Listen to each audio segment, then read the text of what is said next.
Hello, good evening. Mauni atong sudan karon beans, mga katamsi.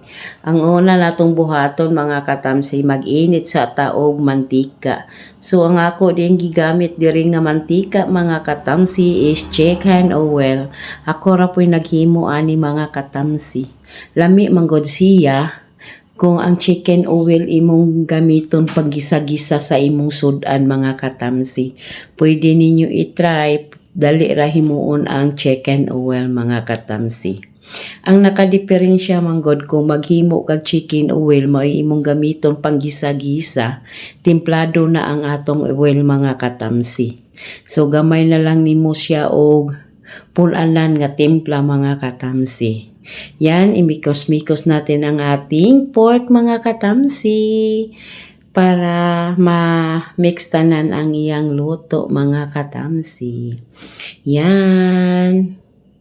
Sarap bango talaga, mga katamsi, pag chicken oil ang imong gamiton sa pagisa-gisa sa imong sudan. Karon, mga katamsi, ato na siyang butangan og ahos og bumbay, mga katamsi. Then imikos-mikos lang nato kadiyot, mga katamsi. So karon, mga katamsi, pila ra may istorya, gilunod na nako ang beans, mga katamsi. Pasensya na, mga katamsi, wala ko napakita sa paglunod nako sa akong beans. Yan. So, ilang minuto na lang, pwede na nato haunon, pwede na ta mangaon, mga katamsi. Grabe kahumot ang akong beans, mga katamsi, tungod sa chicken oil, mga katamsi.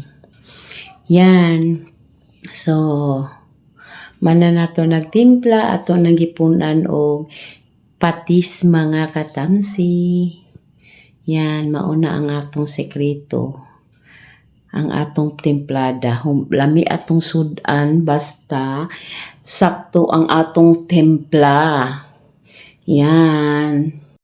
Yan, mga katamsi, inani lang ko magluto og Baguio beans, mga katamsi. Simple ra kaayo, basta importante sakto imong timpla para lipay imong pamilya, mga katamsi. So, mga katamsi, thank you for watching and God bless and bye-bye.